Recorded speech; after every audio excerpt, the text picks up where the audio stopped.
I'm Logan Crawford, and right now on Spotlight, I'm delighted to introduce you to a wonderful author. His name is Wayne Haaland, and he has written a terrific book. It is called Slam China as Red Terror Approaches. This thrilling novel, or thrilling thriller as I like to call them, follows Captain Jack Flashhardt, a Marine Corps officer turned deserter. He's given a chance to redeem himself by infiltrating a Chinese hacking gang.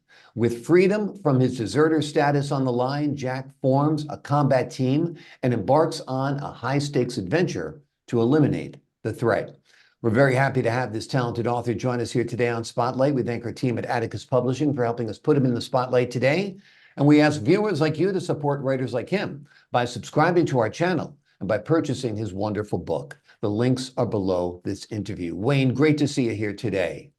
And you. This is a terrific book. Like I said, it's a page turner. It's a thrilling thriller. How did you come up with the idea for Slam China as Red Terror approaches?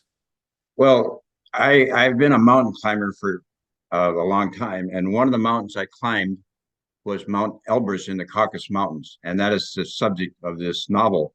Uh, I have seen China's threat grow and grow in the news. People more and more becoming aware of the fact that China wants to replace us as a leading power in the world, and they are using many avenues to do that. So I decided to write a book to warn everybody that we're in trouble. Yeah, it's great. And sometimes a novel's the way to do it. They'll get sucked in by reading something that's entertaining and a great adventure. Whereas if it was just a newspaper piece or a piece of nonfiction, it wouldn't grab their interest quite so much. I love the character of Captain Jack Flashhardt. He seems like the all-American hero we need right about now. Tell us about developing him. Well, he was the uh, grandson of an English explorer came to America and was uh, saved by an Indian it turns out to be his son, and one of the only survivors of Custer's last stand. And Jack is a descendant of this man and a Indian princess. So Jack is is kind of autobiographical because Jack goes to law school and he's a mountain climber because his dad's a mountain climber, as I am, and he is in the Marine Reserves and he gets activated when they have a problem in Afghanistan where they need a teacher of climbing immediately. So he gets yanked out of law school and sent to Afghanistan to help in the problem they have there. So Jack is a reluctant warrior, you might say, because he had no idea that he was going to be fighting in some stand land someplace. And for something that he figured his country really didn't care whether they won or not. We're just kind of being there. And so Jack is having a hard time, but he finally gets involved and he becomes a very successful officer in the Marine Corps, as I was in my day. And but then he gets a girl pregnant in the mountains of Afghanistan. And the girl is got a young boy, and Jack leaves the Marine Corps and goes to try and convince this girl to come back to America. Well, he gets declared a deserter because he's been gone for quite a while, couple months. And so he decides he wants to come back to America and sneak into the U.S. because the Marine Corps is looking for him at the border, all the borders. So the first part of the novel is it's basically a novel in a trilogy, and so there's a lot of background that I have to dig up and remind everybody who have read the other books. And so he sneaks through Mexico, has a lot of adventures there, and finally gets into America. And when he gets to America, he gets arrested by the Marine Corps. But this general that he served under in Afghanistan in the past books decides that because Jack has climbed Mount Elbrus in the Caucasus Mountains, he wants Jack to go back to Russia, sneak in as a mountain climber, and take a team and kill these Chinese hackers who are stealing information from the Pentagon, from businesses and science technology companies. And so because the president of the United States will do nothing, these generals decide on their own to wipe out this hacking team.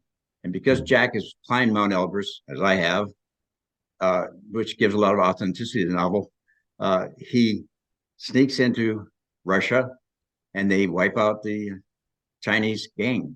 Yeah. And then the book goes on from there. And they have other adventures against the Chinese who are still trying to smuggle drugs into the U.S. to kill off Americans, which they have very successfully done in the past, where we've lost a lot of people to fentanyl, right, which is snuck into Mexico and then set from there into the U.S. So exactly. The novel is basically about the activities this gang of Marines is activating against the Chinese. Gotcha. It's a great story, that's for sure. It's a timely story, that's for sure. And it's a very realistic story. You can tell that a lot of the experience is your own because you write about it like you know it, which of course you do. Tell us about the rest of the series, the first two books. What's the first book that you started with? Is it a standalone? Well, it started, the title is Dragon God of the Hindu Kush. Mm-hmm. And Dragon God is a statue that Alexander the Great stole when he was invading Asia, and he got as far as India before his army said, well, look, we're going home, this is crazy. And so he'd stolen this statue, and he'd also stolen some horns from some relic in China, and he put it on the statue. So the statue is called Dragon God because it's a golden dragon, as you see on the cover of the novel, with horns on it, and it was left in the mountains of Afghanistan, and it becomes part of the first novel. It's a complicated story, but the Dragon God takes a big part in all of it, although he's not real. He's just a statue. Gotcha. So that's book one, and book two. Book two is The Return. Jack and his friends thought they destroyed an American bomb, which is loaded with, it's called LIIT bomb because it's Long Island iced tea type scenario where it has many different poisons in it used against the enemies of America. But unfortunately, in the first novel, the bomb is accidentally dropped, and so Jack and his team destroy it in the first novel, they think, but they discover later that in the second novel that it was not destroyed, and the bomb that is accompanying the statue is back. So that's what the second novel is back, and then the third novel is this one here, which is Slam China, the conclusion of a trilogy.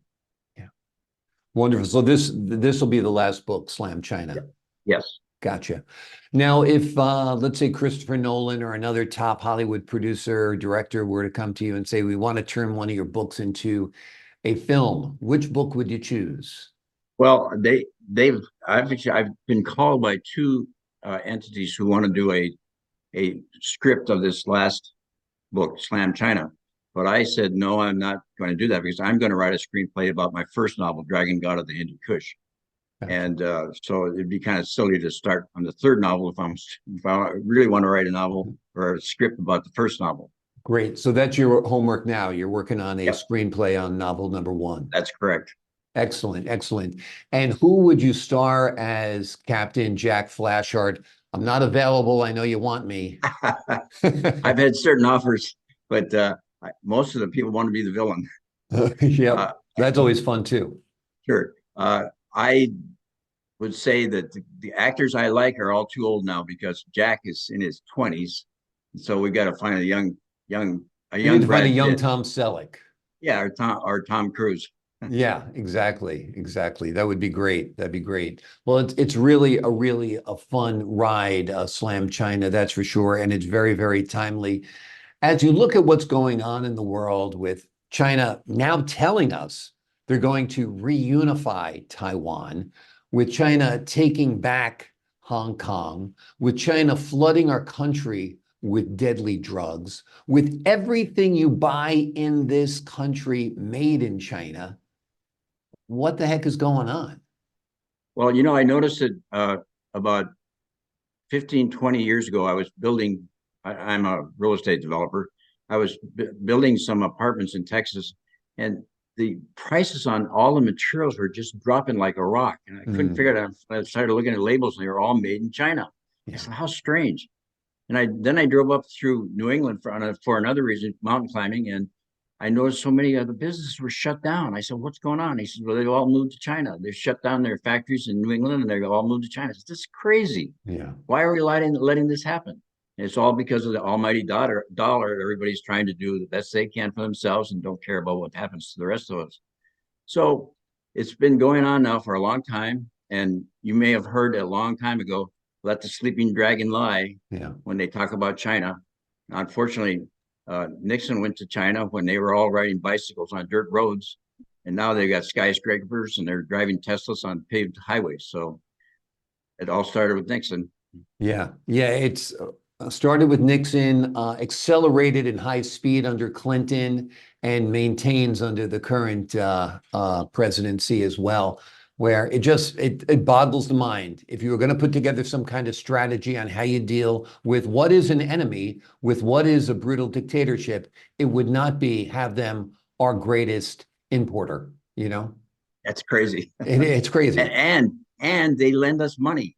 Yeah, That's even crazier. They lend exactly. us money. Exactly. So they're going to call our debt and stop giving us the products. And then what do? I don't Yeah. know. Yeah, it's Good crazy. Well, question. this book is a good wake-up call. It is called Slam China as Red Terror Approaches. It is a wonderful novel, and this author has created a terrific hero in Captain Jack Flashhardt. He is a Marine Corps officer who is labeled a deserter, who is given a chance to redeem himself by infiltrating a Chinese hacking gang. And quite an adventure before, during, and after. This is a series of books. There are actually 3 books in this trilogy, and you will enjoy them all. Wayne, before we leave you today, anything you'd like the folks at home to know? I'm sorry, I didn't hear that. Before we leave you today, anything else you'd like the folks at home to know? No, I'm happy that my first novel was very successful. It was ranked very high by Amazon, and I received royalties for years now.